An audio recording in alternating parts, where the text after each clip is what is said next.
All right. Hotep, everybody. Hey, this is Michael Imhotep, founder of the African History Network, host of the African History Network show.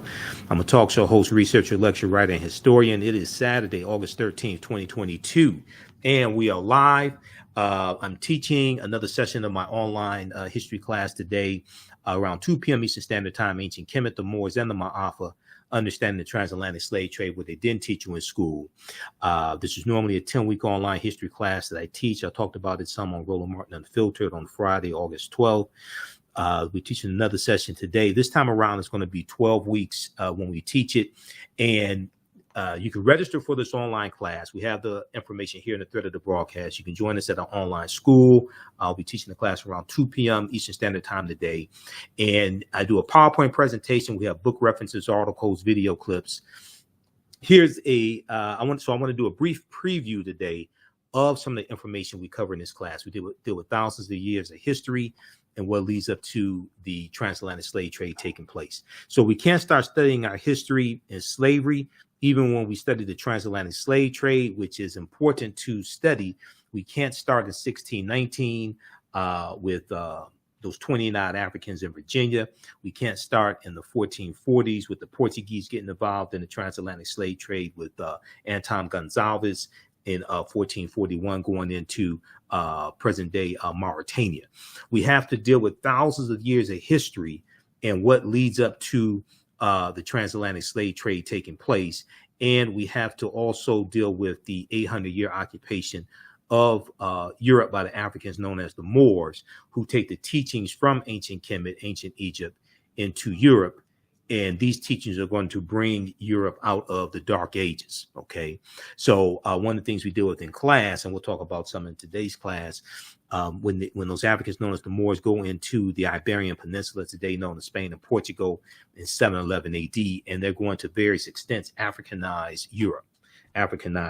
And this is going to, we see the Moors lose control in Europe, especially in Spain. And their last known stronghold was relinquished in January 2nd, 1492. And then we're going to see the relationship between the transatlantic slave trade and the Moors losing control in Europe as well. So this course not only deals with the transatlantic slave trade, but it also deals with thousands of years of history that leads up to the transatlantic slave trade of African people taking place. August 20th, 2019 marked the 400th year anniversary of those 29 Africans who came into Point Comfort in Virginia, August 20th, 1619, on the White Lion pirate ship, in what will later be called the colony of Virginia. Okay, so it's important to also understand that African people have been in the land we call the United States of America going back at least 51,700 years. So even though we talk about 1619, and then also in the class, we also deal with 1526, because 1526, you have the Spanish taking Africans into the territory that we call South Carolina and Georgia. Okay, that's in 1526. This is 93 years before. Virginia and those 29 Africans in Virginia. So one of the problems with the way this history is taught is that a lot of times our history is taught starting with African people conquered and shackled and chained by Europeans, and that's problematic, and that's also traumatizing to African-American children, and those African-American children grow up to be adults. So if your understanding of the beginning of African people in this country starts with us conquered by Europeans, shackled in chains, okay, you're going to probably deal with some self-esteem issues. You're probably going to have a distorted view of history, okay, because this was our land stolen from us. African people were in this land that we call the United States of America going back at least 51,700 years. Okay, so I'm just doing a brief overview of this class, and we're just looking at some of the things that we cover in this course. I'm teaching another session of this class today 2 p.m. Eastern Standard Time at our online school. We have the information here in the thread of the broadcast. You can register for the class. It's on sale, $60. We do the sessions live. All the sessions are archived. They're recorded. You can go back and watch it anytime or visit our new website, theafricanhistorynetwork.com, theafricanhistorynetwork.com. All right, so this is Dr. David Imhotep, who wrote the book, The First Americans Were Africans, Documented Evidence. And his book has 713 footnotes, and it deals with thousands of years of history. And page 14 of his book, it deals with a discovery made in 2004 in Allendale County, South Carolina, by Dr. Albert Goodyear. And he discovered 13 different types of evidence that thoroughly document an African presence in this country going back at least 51,700 years ago. These were the Khoisan, who have the oldest DNA on the planet. They come from Southern Africa. They're the ancestors to the Ainu and the Twa. So they found artifacts, architecture, campsites, carvings, footprints in lava, genetic M174D haploid groups dealing with DNA and genetics. They found Egyptian carvings, Egyptian writings, footprints in lava, linguistics, paintings, skulls, skeletons, structures, and tools. 13 different types of evidence thoroughly documenting an African presence in this country going back at least 51,700 years ago. This is an article from ScienceDaily.com dealing with Dr. Albert Goodyear and the discovery that he made. This article is from November 18, 2004. New evidence puts man in North America 50,000 years ago. New evidence puts man in North America 50,000 years ago. Here's a summary of the article from ScienceDaily.com. This is ScienceDaily.com summary. Radiocarbon tests of carbonized plant remains where artifacts were unearthed last May along the Savannah River in Allendale County by University of South Carolina archaeologist Dr. Albert Goodyear indicate that the sediments containing these artifacts are at least 50,000 years old. Indicate that the sediments containing these artifacts are at least 50,000 years old, meaning that humans inhabited North America long before the last ice age. Okay, so they're talking about these humans that they're talking about are the Khoisan, who have the oldest DNA on the planet. They go all around the world, and they were here in the land that we call the United States of America as well. Now, this is before the transatlantic slave trade happens. Yet, I'm not saying the transatlantic slave trade did not happen. What I'm saying is we have to understand thousands of years of history before the transatlantic slave trade happened. And unfortunately, a lot of times in classes that we take in college, a lot of times in these conversations that we have, even during African American History Month, oftentimes we start the history of African people in this country conquered and shackled and changed by Europeans, and that's psychologically damaging, okay, to our people. So this piece right here on the Khoisan cites the information from Science Magazine. An October 2012 genetic study published in Science Magazine found that the Khoisan in Southern Africa are the oldest ethnic group of modern humans, with their ancestral line originating about 100,000 years ago. The Khoisan, formerly called by the derogatory term Bushmen, are genetically unique, and no other currently known population had separated so early from our common modern human ancestor, according to the report. Now, here is a picture of two Khoisan women, okay? These are the short-statured Africans, the Khoisan, who are the ancestors to the Ainu and the Twa. The Khoisan live mainly in southern Africa, in territories spanning Botswana, Namibia, Angola, Zambia, Zimbabwe, and South Africa. They are largely divided into two groups, hunters and gatherers, known as the Sans people, and keepers of livestock, known as the Khoi people.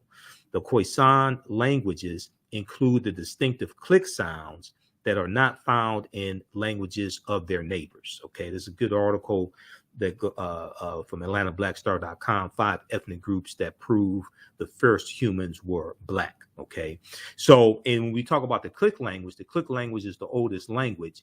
And we know that when you look at the film Black Panther, the language spoken in the film Black Panther is isiXhosa, which is a Bantu language spoken in Southern Africa. And isiXhosa has the click sounds in it also, okay?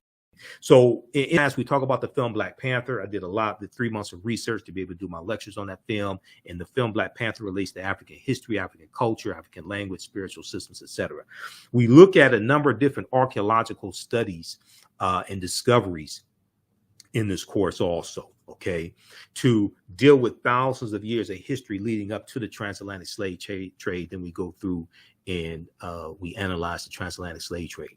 This was a significant discovery here in 2010. There was an article from the New York Times that dealt with this, called "On Crete, New Evidence of Very Ancient Mariners." On Crete, New Evidence of Very Ancient Mariners. And it deals with this discovery made on the Greek island of Crete. And they did excavations over the course of 2 summers, okay? And they found stone tools dating back at least 130,000 years old, 130,000 years ago, okay? Stone tools found on the Greek island of Crete, archaeologists say, are at least 130,000 years old, which is considered strong evidence for the earliest known seafaring in the Mediterranean, and calls for rethinking the maritime capabilities of pre-human cultures. Okay, so one of the themes of the class, one of the things you're going to find out when we look at these archaeological discoveries is that they keep pushing the timelines back. When these new discoveries come out, this is causing the archaeologists, the paleontologists, the researchers, etc., to rethink this history and push the timelines back, and they're realizing that all of this stuff is much older than they thought. Okay, so the deeper they dig, the blacker the planet gets. The more research they do, the older we get. So they found stone tools that they say are at least 130,000 years old, which is considered strong evidence of the earliest known seafaring in the Mediterranean, and calls for rethinking the maritime capabilities of pre-human cultures. Now, Crete has been an island for more than 5 million years. Crete has been an island for more than 5 million years, meaning that the tool makers must have arrived by boat. So this seems to push the history of Mediterranean voyaging back more than 100,000 years. Specialists in Stone Age archaeology say previous artifact discoveries thought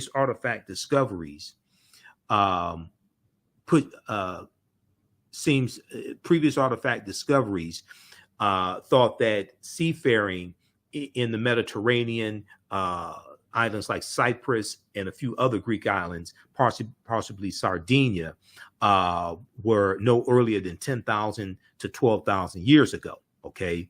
But this discovery here seems to push the history of Mediterranean voyaging back more than 100,000 years. So once again, the deeper they dig, the blacker the planet gets, the more research they do, the older we get.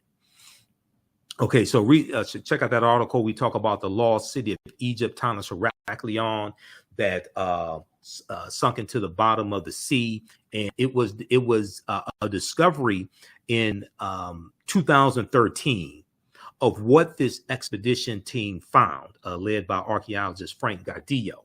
So the name of this city was called Tanis Heraklion, and this was called the lost city of Egypt.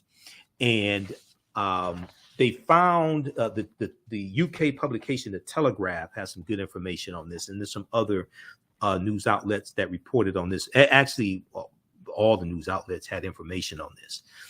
But the Telegraph reports that 150 feet beneath the surface of Egypt's Bay of Abu Qir, they found 64 ships, 16-foot tall statues, 700 anchors, countless gold coins, and similar artifacts. Now, archaeologist Frank Gardillo, who led this excavation, he estimates that Tanis Heraklion was built around 8th century BC. Okay, built around 8th century BC or BCE.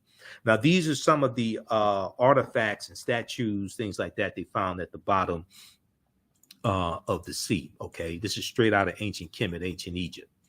All right, so then you had another lost city of Egypt, um, that was discovered in 2021. This news came out April 2021 inside the Lost City of Egypt. NBC News, the Today Show had a big story on this, and this city was called Dazzling Aten, named after Akhenaten, Dazzling Aten, and this is a 3,000-year-old lost city as well. So these this city dates back to about 3,400 years ago. Okay, and these archaeological discoveries are coming out every other week. Okay, these archaeological discoveries are coming out every other week, and when they come out, they're causing the scientists, etc., to rethink everything. Okay, and as I've said before, you know, the deeper they dig, the blacker the planet gets. The more research they do, the older we get. So it's important to understand this chronology of history that leads up to the transatlantic slave trade taking place. We know that this land was called also Egypt of the West, especially by the founding fathers. And when you look at Freemasonry, we know that Freemasonry deals with the teachings that the Moors took, the African Moors were the custodians of, and these teachings came from the Nile Valley region of Africa. And the Moors take this information into Europe and teach this to Europeans, okay? And it's going to be this information that brings Europe out of the Dark Ages. And we see symbols of Africa all around us. One of those prominent symbols of Africa coming from the mythology of the story of Asar, Aset, and Heru is the Washington Monument, or what is in ancient times was called a Tekken, which is a symbol of resurrection coming from ancient Kemet, ancient Egypt. Okay, the Washington Monument is a Tekken, and we know that many of the founding fathers of this country were Freemasons, and Freemasonry is the foundation of Freemasonry is the teachings coming out of ancient Kemet, ancient Egypt, what are called the mystery systems or the mystery school. So there was a good article from face-to-faceafrica.com that deals with Cleopatra's Needle, how 3 ancient Egyptian obelisks, what the Greeks call obelisks, ended up in New York City, London, and Paris, France. Okay. And these are, now there were about 1,200 Tekkenu in ancient times. Today they're less than 12. And some of them have been taken to Istanbul, Turkey, and taken to London, France, and taken to Italy, etc. Some are recreations. These 3 right here on the left, you see the Tekkenu in London, the Tekken in London. The center is the Tekken in New York City, and on the right, the Tekken in Paris, France. Ancient Egyptians, or the ancient Kemetic people, called obelisks Tekkenu. You'll see different spellings for Tekkenu for plural. You'll see different spellings of it. And they were also used to tell the time in the past. Their pinnacles were basically covered in gold to reflect the sunlight. Historians say the obelisks represented immortality and eternity, and their long structure helped connect the heavens and the earth. Their long structure helped connect the heavens and the earth. Currently, Cleopatra's Needle is the name given to the 3 ancient Egyptian obelisks, one in New York City, one in London, and one in Paris, France. However, they do not all come from one Egyptian site. Okay. They do not all come from one Egyptian site. The obelisks in New York and London are carved out of red granite from the quarries of Aswan, a major source of stone for Egyptian antiquities. The 2 obelisks were commissioned by Pharaoh Thutmose III, or Nesubiti Thutmose III, for the Temple of the Sun in Heliopolis near modern-day Cairo, with each weighing about 224 tons and 64 feet tall. So check out this article from face-to-faceafrica.com from May 17th, 2022. That gives more insight into that. So this is a famous statue of the Asar, Aset, and Heru, who the Greeks called Osiris, Isis, and Horus. And we know when we read Egypt on the Potomac by Tony Browder, who's a brilliant archaeologist and a friend of mine, I've interviewed him a number of times. There were approximately 1,200 Tekhenu built in Kemet in ancient times, but only about a dozen are found in Egypt today. Many of the Tekhenu removed from Egypt are now in Istanbul, Turkey, London, England, Paris, France, Berlin, Germany, New York, Rome, Italy, the Vatican City, and elsewhere throughout the world. The Tekhenu are now called obelisks by their new owners, and few know their origin or that they symbolize the resurrection of the African king Asar. Okay, so read Egypt on the Potomac by page 17. So these are just some of the few things, because there's over 200 slides in the class. Just a few of the things that we deal with in this 10-week. This time around, it's going to be 12 weeks online history class that I teach: Ancient Kemet, the Moors, and the Ma'afa. Understanding the transatlantic slave trade, what they didn't teach you in school. You know, the panther deity that we see in the film Black Panther, Bast, comes from Bastet, which comes out of ancient Kemet, ancient Egypt. And this was a goddess deity, a neter in the form of a lioness and later a cat, who was a neter of warfare in Lower Kemet. The film Black Panther relates to African history, culture, language, spiritual systems. In the Black Panther comic book, we know that the deities are referred to as the Orisha, which is the Yoruba term for the deities in the spiritual system of Ifa, practiced amongst the Yoruba in Nigeria. And the Orisha's origin dates back to the ancient Egyptian beings known as the Ennead. And you'll see names like for some of these deities in Wakanda: Koku, Thoth, Bast, Mujaji, Ptah, and Niyami. Okay, some of those come straight out of ancient Kemet as well.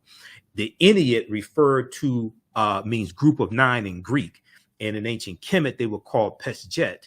The Ennead referred to the 9 Neteru, Atom, which means sun, Shu, air, Tefnut, moisture, Geb was referred to the earth, Nut, sky, Asar, Aset, Seth, and Nephites. Okay, so these were this comes straight out of ancient Kemet as well, but we see this represented in the Black Panther comic book also. We know that isiXhosa, which is the language spoken in the film Black Panther, is a Bantu language as well. Bantu is a group of some 500 African languages belonging to the Bantoid subgroup of the Banu Congo branch of the Niger-Congo language family. The Bantu languages are spoken in a very large area, including most of Africa from southern Cameroon, eastward to Kenya, southward to the southernmost tip of the continent, including South Africa. Okay, and we know that Amazulu or Zulu is a Bantu language, as well as Kiswahili. So Kwanzaa is a Kiswahili word. That's a Bantu language, also Kiswahili as well. So, and we also in this class, of course, you know, we deal with some African civilizations as well, like Carthage and Axum. Things like this. We talk about Hannibal Barca and the Punic Wars and Publius Cornelius Scipio Africanus and why Africa is not named after Publius Cornelius Scipio Africanus. We talk about the Kingdom of Great Zimbabwe as well. And then we deal with some of the history of the Moors also, and the Moors conquering the Vandals and the Visigoths, and Tariq ibn Ziyad going into leading an army into the Iberian Peninsula, today known as Spain and Portugal, in 711 AD, and conquering, and they conquered the Vandals and the Visigoths. They're going to settle in the southern portion of what becomes known as France, and they're going to Africanize to various extents Europe. They're going to create libraries. They are voluminous writers. Some of the early universities in Europe are created to study the Moor science texts, to study the teachings that the Moors take into Europe, like the University of Salamanca in Spain, and Toledo, and Naples, different universities that they have there. They're going to be created to study the Moor science texts.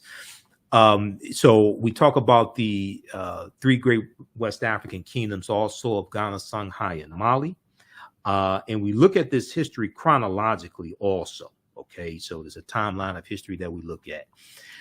So this is just a brief overview of this class. We talk about people like Mansa Musa and show the relationship between Mansa Musa as well as T'Challa in Black Panther, because T'Challa was probably the richest person in the Marvel comic universe. Mansa Musa becomes emperor of the Mali Empire, 1312 AD, when Abubakar II goes missing on the expedition. And then we have to look at Christopher Columbus, Cristobal Colon, and where Columbus went on his 4 voyages, what he was looking for, the deal that he made with King Ferdinand and Queen Isabella. And it's important to understand that Columbus never came to the land that we call the United States of America. Columbus never came to the land we call the United States of America. The closest he came here was Cuba, which is 90 miles away. This is just a brief overview of the class. I've got to get out of here and teach this class now because it starts, we're going to start about 2 p.m. Eastern Standard Time, Saturday, August 13th. So you join us at our online school. The class is on sale, $60, regular $130. The best value is the bundle pack. You get both classes, my Saturday class as well as the Sunday class.